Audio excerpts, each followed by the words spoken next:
curta o vídeo e se inscreva no canal Audioteca ANCAP. Audioteca apresenta Uma Cartilha Agorista, Samuel Edward Conquin III.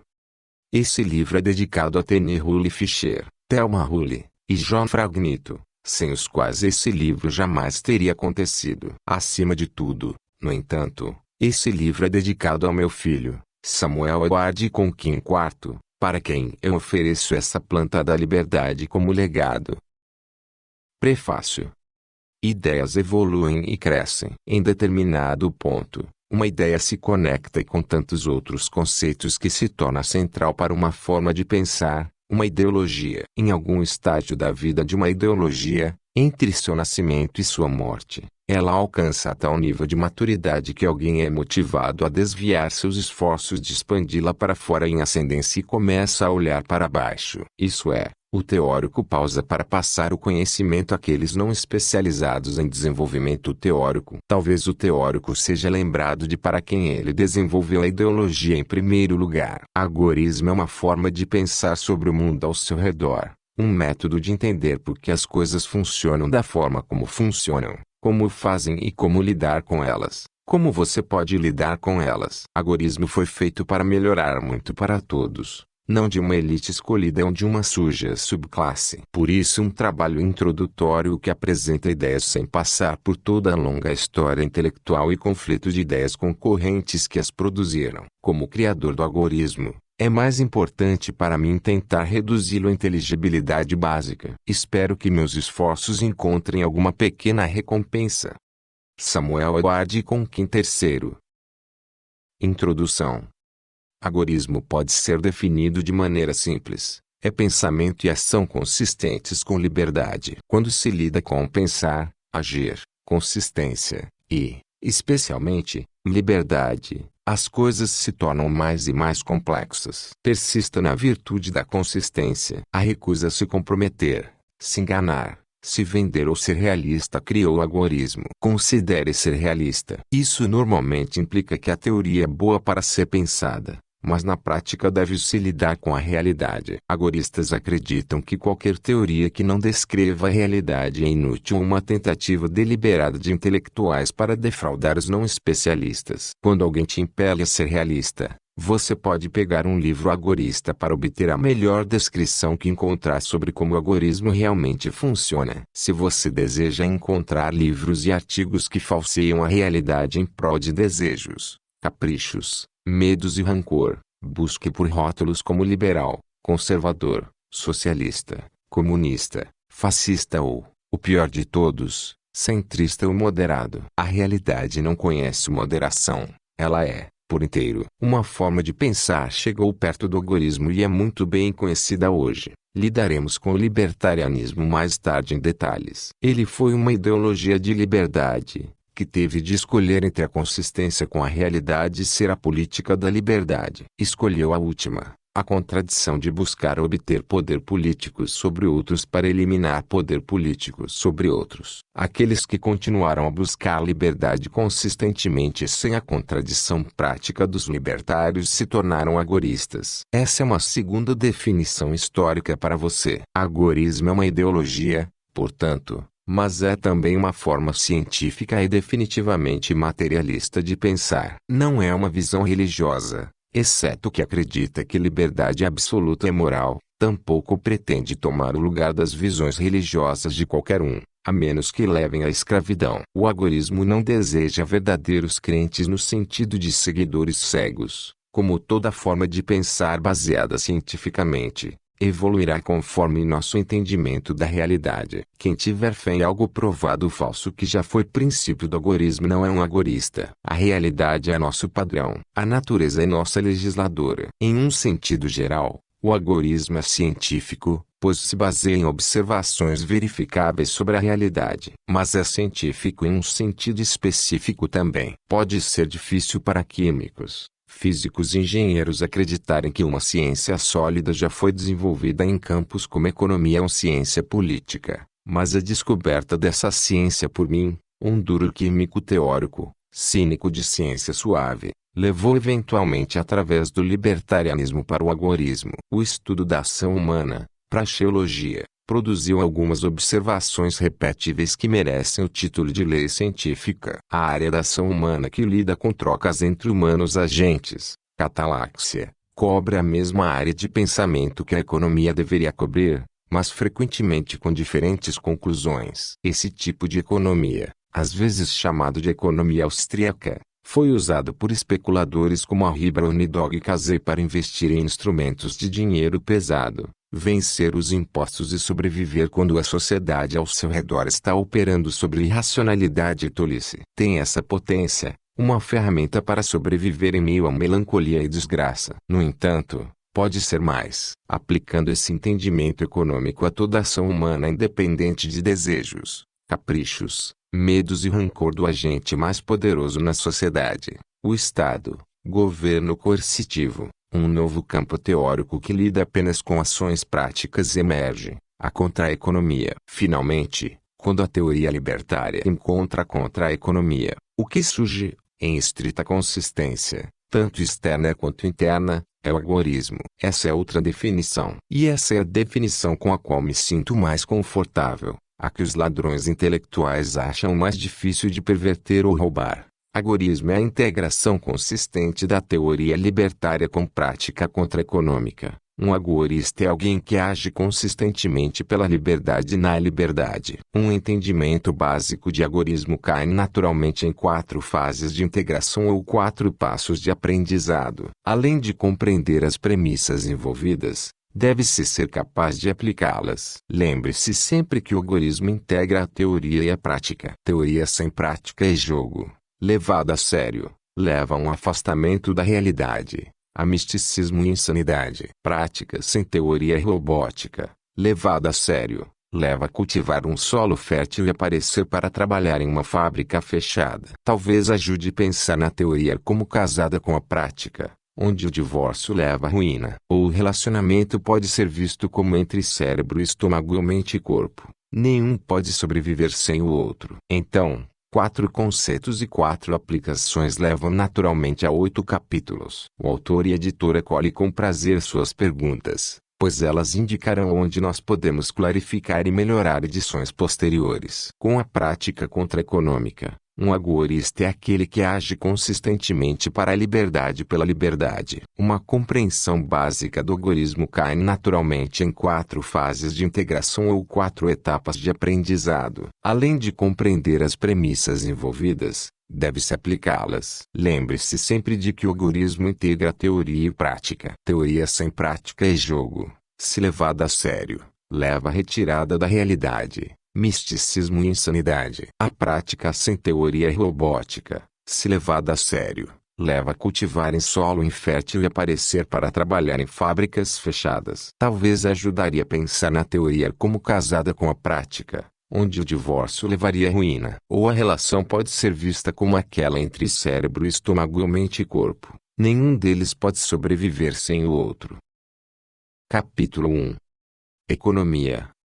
A economia é uma ciência sombria. Aqueles que entendem certos conceitos econômicos lucram extravagantemente. Economia é uma ferramenta que corporações e governos usam para controlar a sociedade. Aqueles que compreenderam esses conceitos econômicos derrubaram governos que se recusaram a enfrentar os mesmos conceitos. Economia é meramente um exercício escolar. Especuladores que compreendem economia fazem milhões de dólares e salvam outros da ruína financeira. Aqui está o nosso problema. Todos os itens acima citados são verdadeiros. Se isso faz você pensar que há uma inconsistência no uso da economia, você está correto. Com um I minúsculo, economia é o estudo das relações de troca entre pessoas que envolvem bens e serviços. Com I maiúsculo, a economia é uma instituição financiada principalmente pelo governo e suas fundações com privilégios fiscais. Com o dinheiro da fundação, essa instituição controla, no entanto imperfeitamente,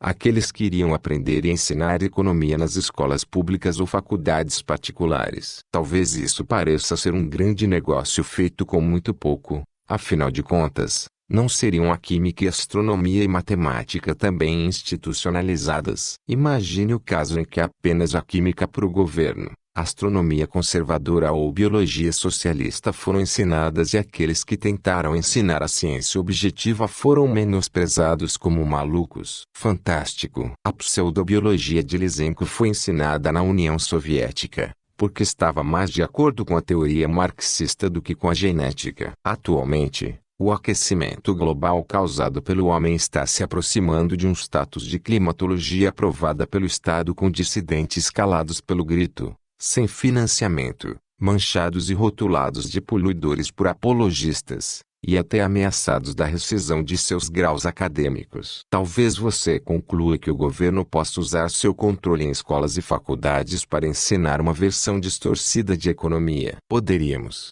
então, melhorar o ensino da economia se o governo for melhorado? A resposta é, sem chance. Como você verá no capítulo 6, se as pessoas entendessem economia, governos coercivos não poderiam sobreviver. E governo não coercivo é uma contradição em termos. O que desejamos realizar neste capítulo é simplesmente lhe dar uma compreensão básica da real economia. Não, isso não é apenas para ajudar a explicar o resto deste livro. Até mesmo com um entendimento elementar de economia, poucos jogadores espertinhos podem defraudar você, especialmente aqueles que apostam alto, do tipinho político. Vamos começar com por que as pessoas agem economicamente. Valor.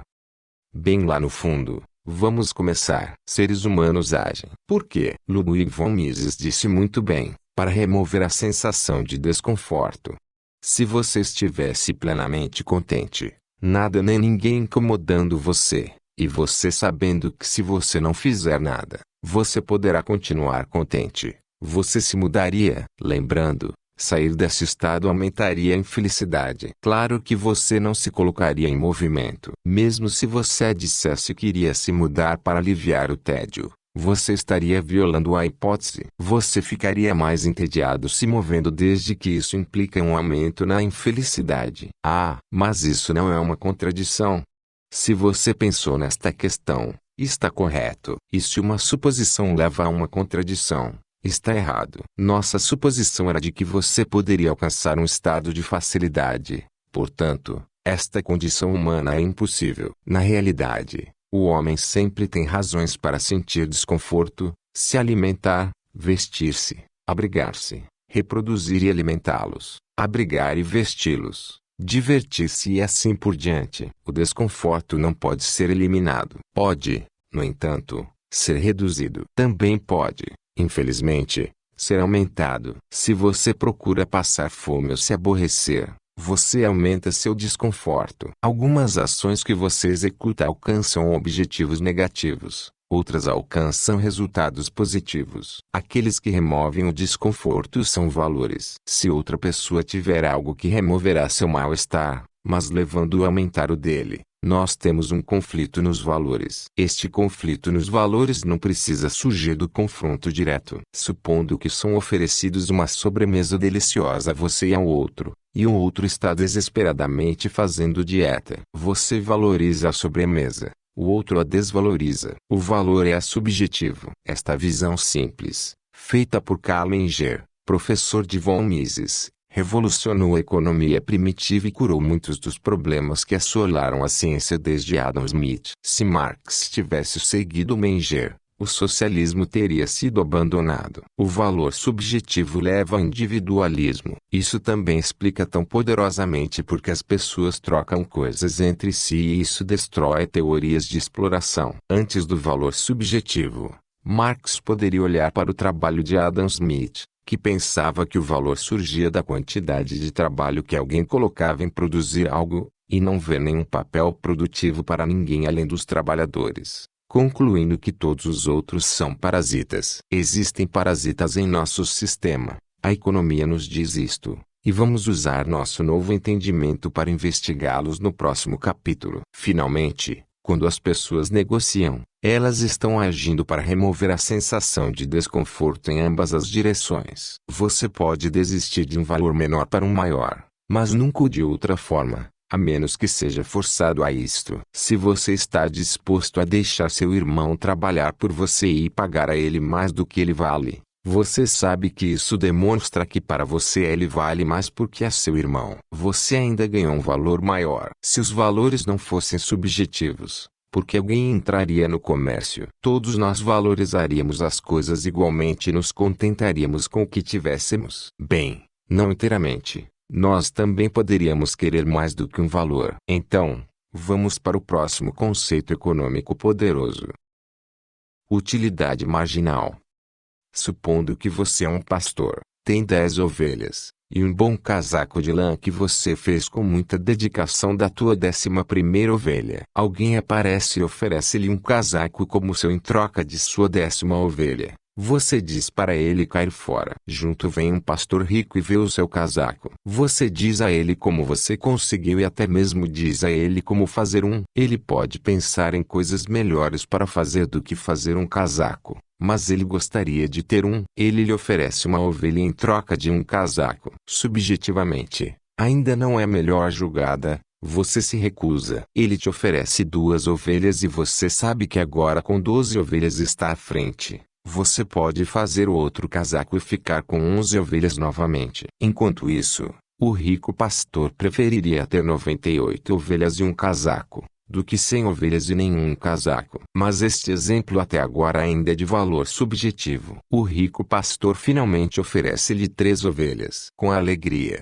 você aceita e agora possui 13 ovelhas. Ao sair, você se depara com outro pobre pastor com 10 ovelhas e um casaco. Parece que isso acontece muito por lá. Ele oferece-lhe um casaco em troca de ovelhas e está disposto a aceitar 2 ovelhas pelo trabalho. Você ainda está à frente. Ainda fica com 11 ovelhas e o casaco. E você não precisa mais fazer por você mesmo. Barbada. Usando o casaco de lã como nosso meio de troca, descobrimos algo interessante. Ovelhas são ovelhas. No que diz respeito a este exemplo, ainda assim, enquanto você negociou sua 11ª ovelha por um casaco e não teria negociado sua 10ª, você negociou ambas a 12ª e a 13ª ovelha por um casaco. Este princípio em que você valoriza cada unidade adicional um pouco menos, é chamado de utilidade marginal. Você está operando na margem e utilidade é uma palavra antiga para valor. Todas as ovelhas e dólares não são iguais. Os marginais são mais baratos. Além de nos dar uma ideia em economia, de como podemos lidar com mais, e também nos ajudar a detectar fraudes como a redistribuição de impostos, veja o próximo capítulo. A utilidade marginal leva diretamente ao próximo conceito. Divisão do trabalho. O valor subjetivo pode nos levar a pensar que é preferível produzir alguns bens em vez de outros, ou transportá-los, negociá-los, servi-los ou armazená-los. No entanto, e a utilidade marginal que nos diz por que essa especialização funciona. Se eu produzir 10 hambúrgueres por hora e você produzir 12, e acontecer de comermos a mesma quantidade, é óbvio de quem terá mais estoque para comercializar, e vai estar ansioso para fazer isso. Eu deveria verificar outras linhas de produtividade ou mudar para um local menos desejável, pelo menos para você, onde eu pudesse competir. Esse processo, no qual somos levados a nos especializarmos por maior produtividade e maior recompensa, busca de valor, é chamado de divisão do trabalho. Von Mises especulou que era a cola que mantinha a sociedade unida. E se você pensa na sociedade como maior que uma família nuclear, ou seja, um casal e seus filhos dependentes, considerados como uma unidade social básica, ou uma família mais extensa, ele está certo. Se Jane canta lindamente, e nós não, a divisão do trabalho acontece. É por isso que eu estou escrevendo este livro, enquanto como seus hambúrgueres, ouvindo a linda voz de Jane no rádio. Noções básicas. Com as noções básicas das ideias como aquelas sobre comércio, troca, bens e serviços trazidas para esta discussão, e espero que você também as leve com você, adicionadas aos conceitos de valor subjetivo, utilidade marginal e divisão do trabalho, você está devidamente armado para entender o algoritmo. Há muito mais na economia para ser descoberto e a ser escrito pelos tipos certos de economistas muito poucos. Antes de prosseguir, há uma especialidade econômica que merece alguma atenção extra. Desde que há muito está na mente de todos, Você provavelmente adivinhou o que é dinheiro. Dinheiro. O dinheiro é muito confuso e não é difícil perceber por que um tolo e seu dinheiro logo se separaram. É uma obviedade quase tão antiga quanto o próprio dinheiro. Se você pode ficar confuso sobre o que é dinheiro ou como funciona, você pode se separar dele por aqueles que sabem o que é dinheiro. Lembra do nosso exemplo das ovelhas? Nós chamamos o casaco de lã de um meio de troca para mostrar os diferentes valores de uma ovelha. Mas se tivéssemos muitos casacos de lã e uma ovelha sendo trocada, poderíamos usar o mesmo exemplo para mostrar a utilidade marginal da 11ª ovelha, ou qualquer número que quiséssemos trabalhar, e o uso de ovelhas como meio de troca. O comércio direto de bens para bens, ou escambo, é bruto, e problemas relacionados a mudanças são difíceis de resolver. Carneiros morrem e casacos de lã se desgastam. Eles não são bons para reservar valor. E, como o valor é subjetivo, as mudanças em suas necessidades, gostos e circunstâncias alteram seus valores de qualquer maneira. Nada pode armazenar uma quantidade sempre variável. Como diriam os matemáticos, fixar uma variável. Seria agradável para nós termos algo que faça mudanças, armazene seu valor e seja universalmente aceitável. Todos querem isso, o tempo todo. Para ser franco, não existe tal coisa e nunca haverá, embora todos os diretores de bancos, congressistas e comissários possam decretar o contrário. O valor subjetivo nos garante que nunca haverá. Mas suponha que alguma substância possa ser dividida em seus átomos sem mudar, ser mais resistente ao desgaste e à corrosão do que qualquer outra coisa, ser facilmente reconhecido e facilmente verificada quanto à pureza, ser valorizada já por muitas pessoas por sua utilidade e ter boa aparência. Suponha ainda que ela funcione melhor do que qualquer outra coisa oferecida na competição de conter valor. A maioria das pessoas não passaria a usar essa coisa como dinheiro. Nenhuma lei precisaria ser aprovada ou instituições fundadas ou campanhas publicitárias conduzidas para fazer isso real, pois a natureza cuidaria disso. A segunda, terceira e quarta melhores opções ainda poderiam ser usadas, mas a primeira seria o padrão pelo qual as outras seriam medidas. Tal substância é conhecida há milênios. O ouro e seus parentes químicos próximos, platina, prata e cobre, continuam sendo a escolha de um livre mercado. Mesmo em um mercado não livre, onde o dinheiro é imposto pela força contra a vontade dos comerciantes, que é, por decreto, o ouro continua a ser o dinheiro da economia subterrânea e da economia do exterior trabalhando em torno da moeda decretada. Porque existe dinheiro fiduciário e o que isso tem a ver com inflação é um tópico importante em nosso próximo capítulo. Economia livre de valores.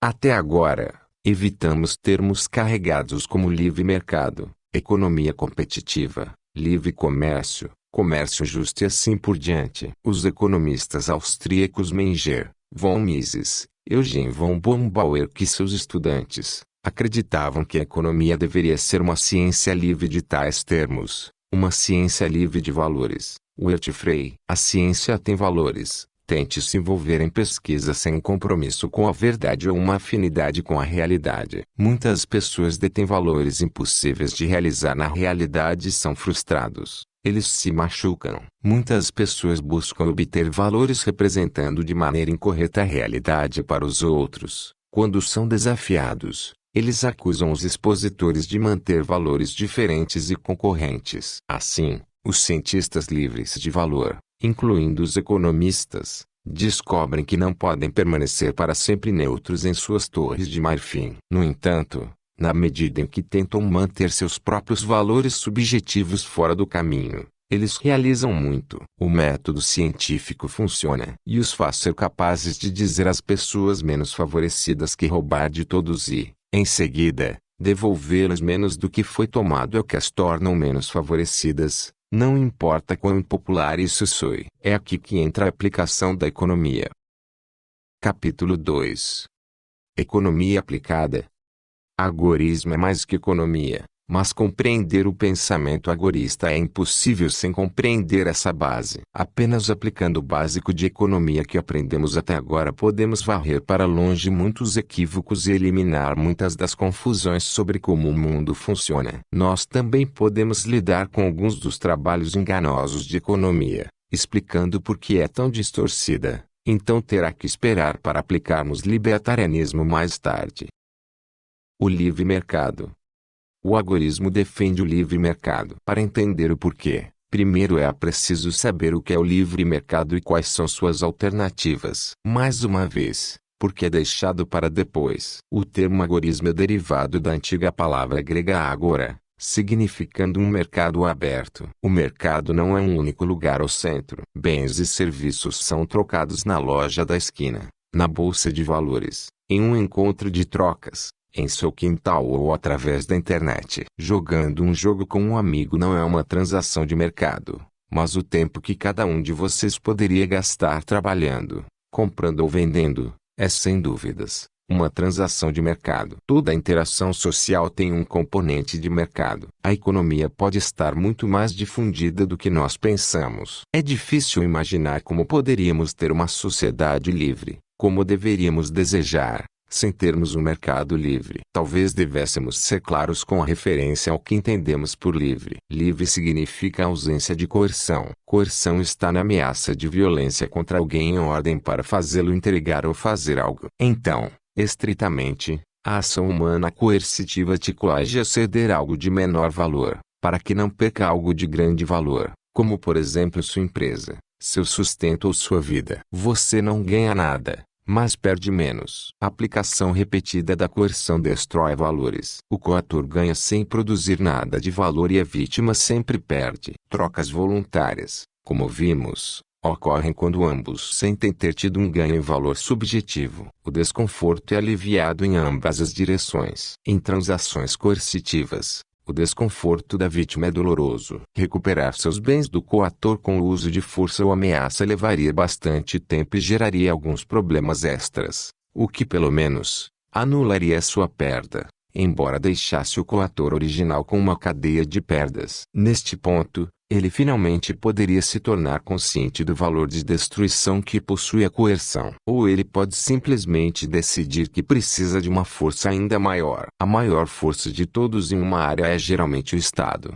mas nós vamos chegar a isso mais tarde. Estritamente falando, o livre mercado é a ausência de toda essa coerção. Se houvesse apenas alguns ladrões privados e eles fossem geralmente presos e forçados a fazer a restituição dos bens roubados, algo muito perto de um mercado livre existiria. As pessoas ainda teriam muros, cercas, alarmes e apólices de seguro com seu agente de proteção, mas agiriam voluntariamente, no sentido de que eles são livres para desistir, a qualquer momento, de sua propriedade para aqueles de sua escolha e ainda aceitar a propriedade daqueles que eles decidissem entregar voluntariamente. Não seria fácil manter um negócio sempre bom para todos os clientes interessados, já que as pessoas costumam mudar de ideia o tempo todo, mas poderiam fazer contratos, trocando um bem aqui e agora por um ser entregue mais tarde, para que, no caso de alguma das partes mudarem de ideia,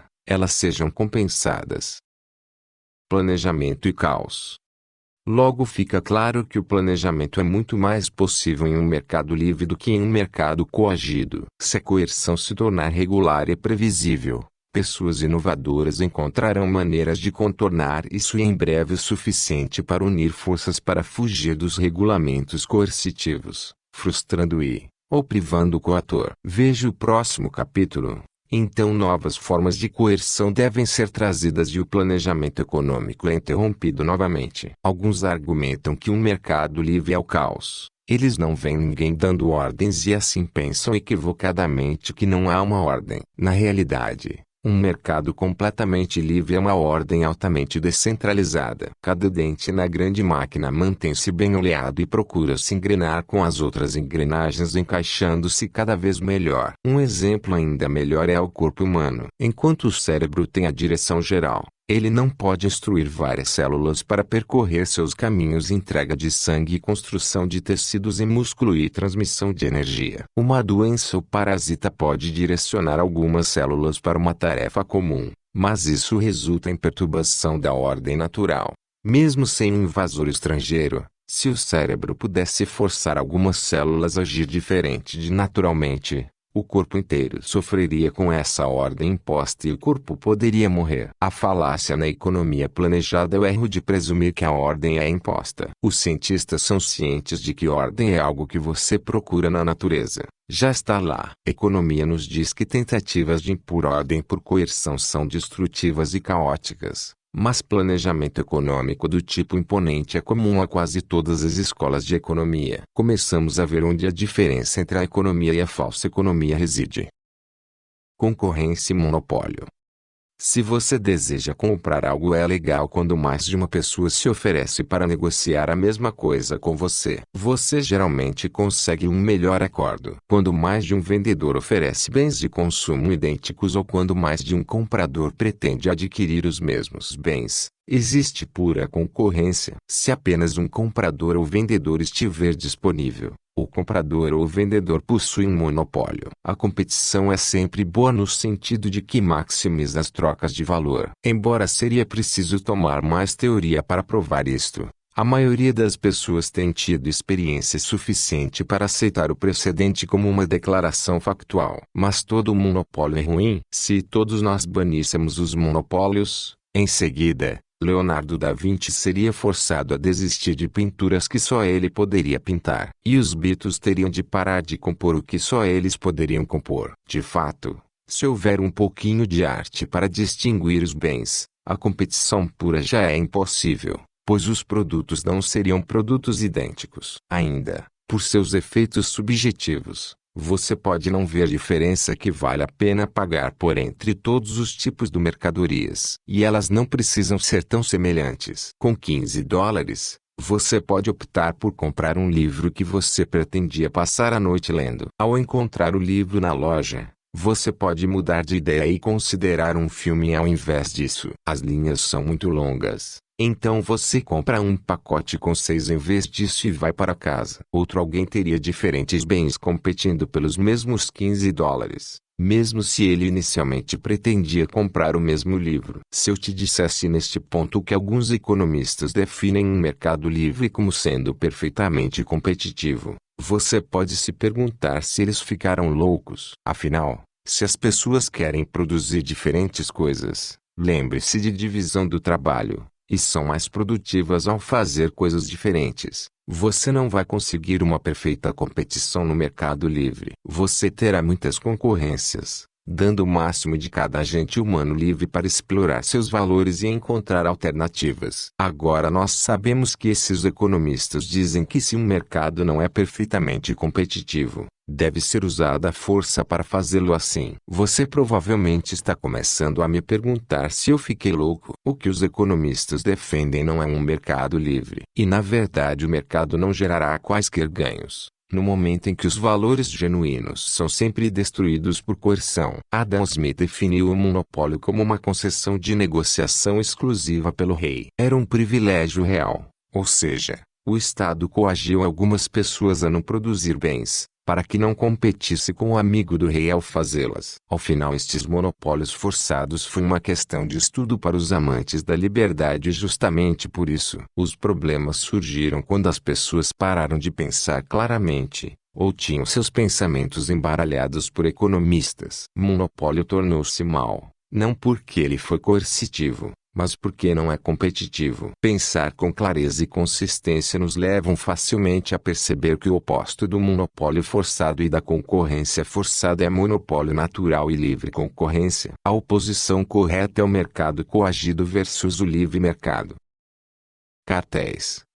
Um problema com o monopólio parecia ser negligenciado. Não deveria ser evitado que as grandes empresas ficassem ainda maiores e as pequenas fossem expulsas. Mesmo em um ambiente em que o mercado foi deixado para se regular sozinho. A resposta é óbvia empiricamente. Historicamente, tais coisas nunca aconteceram. Há extensa literatura pelo melhor tipo de economistas, e muitos exemplos históricos onde as empresas eram acusadas de formação de trusts confiáveis, isto é, a tentativa para monopolizar a indústria por meio de cartéis. Na maioria dos casos, quando trustbusters, caçadores de confiáveis, do Estado foram introduzidos para quebrar uma grande empresa, Foi comprovado que só tomaram essa atitude após serem instigados por empresas menores que visavam atrapalhar um concorrente mais eficiente. Cartéis, como o Dr. Murray Rothbard tem belamente demonstrado, tendem a separar-se de forças de mercado. O membro mais eficiente do cartel pode vender mais de seus produtos e tem um tremendo incentivo para sabotar o acordo de cartel. Ele pode roubar os clientes de seus colegas e logo o faz,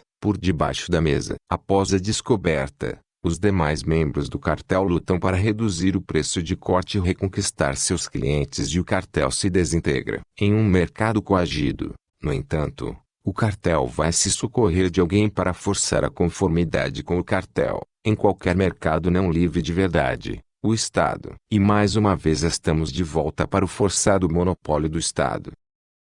Lucro e empresas. Às vezes os termos livre iniciativa e capitalismo são usados para dizer mercado livre. Capitalismo significa a ideologia, ismo, do capital. Antes mesmo de Marx, o puro livre-marqueteiro Thomas Odgkin já tinha usado o termo capitalismo como pejorativo. Os capitalistas estavam tentando usar coerção, o Estado, para restringir o mercado. Capitalismo, então, no contexto utilizado por Odgkin, não descreveria um mercado livre, mas uma forma de estatismo, como o comunismo. A livre iniciativa só pode existir em um mercado realmente livre e é um sinônimo aceitável. Ainda enquanto o termo mercado cobre todas as transações humanas, empresa parece limitada a determinados tipos de negócios e ao lucro. Seria o resultado da exploração empresarial, trabalho duro ou outra coisa. Aplicar conhecimento econômico é o que resolve o problema claramente. Mas isso levará um pouco de esforço para seguir. De acordo com a economia austríaca, existem 3 funções produtivas do mercado: trabalho, capital e empreendedorismo. Na economia mais simples, primitiva, capital consiste em ferramentas, comida que você armazenou para mantê-lo até sua próxima colheita ou que você pode vender, como sapatos que você fez e montras ou carroças para levar a produção para o mercado. Trabalho são os afazeres aplicados na agricultura ou na fabricação de um calçado ou qualquer outra coisa. Empreendedorismo é a direção, as rédeas da operação, decidir onde investir o capital e quais e quantos trabalhadores a contratar. Como o mercado progride para maior riqueza e complexidade, podemos ver que os componentes importantes do empreendedorismo são a responsabilização de correr riscos e inovação. Os especuladores, os inventores e artistas, sem patronos, são os mais conhecidos, e puros empreendedores. Eles assumem riscos, criar um produto que não existia antes, que acaba por ter demanda. 2. Um produto melhor para substituir aquele que existia antes, que supre demanda de forma mais satisfatória. 3. Um método mais barato de produzir ou um marketing para o mesmo produto, suprindo mais uma vez a demanda. O ganho resultante do puro empreendedorismo é o lucro. Lucro não é o retorno diário sobre o investimento, despesas que o empresário aufere mensalmente. Lucros aleatórios ocorrem quando há uma súbita mudança em condições de mercado, tais como o tempo, destruição de colheitas ou produção de colheitas abundantes, importação ou exportação de minerais ou petróleo ou, quando o mercado não é livre, a interferência do governo no mercado. Aqueles que fazem o maior esforço para antecipar o inesperado tendem a fazer mais lucros. Correr riscos significa, também, apostar em produtos que ninguém quer, inventar dispositivos que aparentemente são lixos desnecessários. Incorrer em tais criações gera uma receita negativa contrária ao lucro, prejuízo, e, infelizmente, isto é, tão comum, historicamente, quanto o lucro. No entanto, sem empreendedorismo, empresas, a economia iria estagnar com as pessoas a continuar a investir o capital no mesmo caminho, mais e mais, e os trabalhadores continuam nos mesmos empregos. Quando trabalhadores qualificados começam a ser escassos, tais como minerais em minas ou novas florestas para madeira, a economia regrediria e colapsaria. Todos são parte trabalhador, capitalista, e parte empreendedor, mas pela divisão de trabalho tendem a especializar-se. Não há nada para impedir-nos de todos sermos ricos, algum dia, de qualquer modo, e usar nosso dinheiro, Como James Garner colocá-lo então bem no filme Tio Elier Deleires, em português simpático, Rico e Feliz de 1963, como uma forma de pontuar o investimento de capital. E capital, na forma de computadores mais inteligentes, pode reduzir o trabalho de uma atividade vestigial, tão necessário como o apêndice humano. O empreendedorismo, por outro lado, é incentivado e desincentivado por um mercado progressivo. Quanto mais nossa sociedade torna-se complexa e rica, mais as pessoas especializam-se em diversas atividades empresariais e muito mais pessoas devem ser livres para fazê-lo. Empreendedorismo não pode ser forçado. Quando burocratas planejam, eles gastam seu tempo encontrando maneiras de cobrir as próprias bundas e repassam as despesas para os contribuintes. Eles temem a própria substituição e, como colhem pouco ou nenhuma recompensa pelo sucesso, tornam-se tímidos sobre correr riscos reais, e gastam seu tempo criando embaraços burocráticos projetados para bloquear a inovação. Regulação. Aqui não há nada de positivo para dizer sobre regulação. Regulamentação é coerção. Previne valores subjetivos de ser satisfeitos, protege só aqueles que não fazem por onde merecer proteção e penaliza os outros que aceitam a lei. Regulamentação destrói a inovação, reprime a iniciativa. Regulamentação estagna o mercado. Regulamentação pode matar pessoas quando os reguladores negam às vítimas o direito a ter uma chance com o assim chamado medicamento arriscado. Regulamentação é motivada pelo medo, inveja e colossal ignorância. Não há nada que possa proteger pessoas inocentes mais do que uma educação completa e uma perseguição vigorosa da fraude. A regulamentação de publicidade e experimentação destrói a transferência de informações e a regulamentação de qualidade meramente certifica os profissionais incompetentes e os protege de acusações de fraude. Se todas as regulamentações passadas em qualquer país que você desejar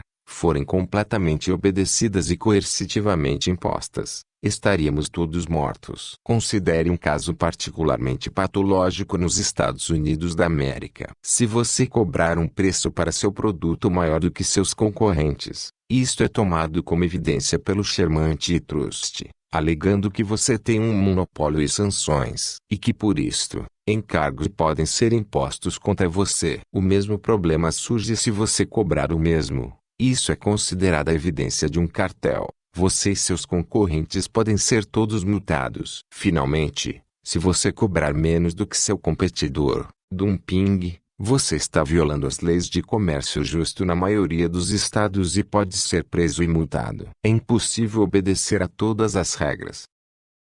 Tributação. Tributação é uma questão moral séria que vamos deixar para mais tarde. Agora basta reconhecer que a tributação leva algo de alguém contra a sua vontade, que a mesma é uma violação de valores subjetivos. Qualquer específica forma de tributação direciona recursos contrários ao empreendedorismo. Em suma, não há tributação em nenhum lugar em um mercado livre.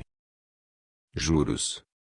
Aqui estão três conceitos muito entrelaçados na economia. E eles têm a ver com o capital, terras e dinheiro. Costuma-se dizer que o capital ganha uma taxa de retorno sobre o investimento. Lembre-se, apenas os empreendedores obtêm lucros, a terra ganha aluguel e o dinheiro ganha juros. Com um meio eficiente de troca, um empreendedor rapidamente mudará de bens de capital de um tipo para outro se a taxa de retorno for maior em um setor do mercado do que no outro. A terra é uma forma fixa de capital e, se estivermos em um mercado livre, devemos esperar que a renda iguale a taxa de retorno como em outros investimentos, assumindo que não há riscos, onde o lucro seria adicionado ou subtraído. E assim também é quando se trata de dinheiro e de juros. Interesse originário é o dinheiro ganho se você emprestar a um empreendedor sem risco. Quando você aceita arriscar-se, você pode adicionar um componente de risco, uma forma de lucro. Os mesmos níveis de risco, em um mercado altamente desenvolvido, fazem as taxas de juros estabilizarem e diminuírem lentamente, conforme a riqueza aumenta. Somente se algo tornar-se poderoso o suficiente, coercitivo o suficiente, monopolizado, forçosamente, todos os meios de troca, ou dinheiro fornecido, e então aumentá-lo para que o valor de cada unidade decline, aparecerá outro componente para aumentar a taxa de juros. Independentemente do risco, é concebível que poderia diminuir a oferta de dinheiro para que o valor aumentasse e os lucros recebessem descontos. Em um caso extremo, este inflacionário componente poderia conduzir as taxas de juros para zero ou negativo, ou seja, alguém te paga para tomar o seu dinheiro e devolve-lo mais tarde. A deflação é rara, pois é muito pouco incentivo dos controladores da oferta monetária para desinflar. Inflação.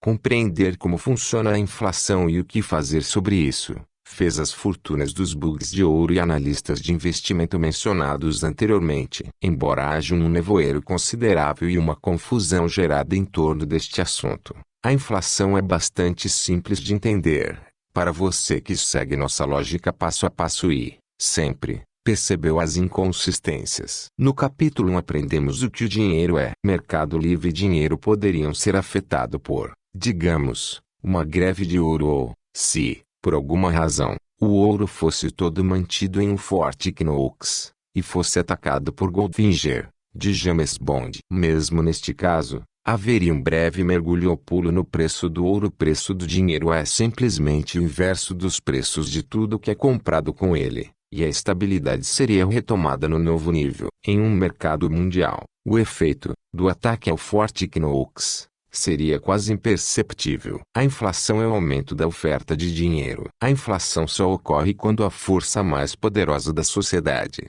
o Estado, comanda um sistema monopolístico de moeda fiduciária, cria leis de curso legal. Este curso legal leva ao monopólio, e contratos não podem mais ser mantidos em outra oferta ao dinheiro, e, com o exército e polícia para apoiá-lo, agora é possível rebaixar outras formas de dinheiro que até então eram aceitáveis no mercado. Os estados que impuseram a moeda fiduciária de zero, tais como em novos emergentes, países de terceiro mundo, têm seu dinheiro rapidamente rejeitado diante de moeda estrangeira e ouro. O itinerário habitual da inflação leva 4 etapas. 1.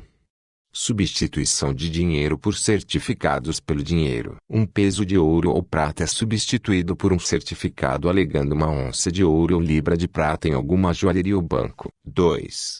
Definição jurídica de posse do certificado como equivalente a possuir a riqueza. O governo recebe no ato. 3. Restrição em todas as demais trocas, exceto o escambo primitivo, para os certificados legais. Isto é a criação de curso legal. 4.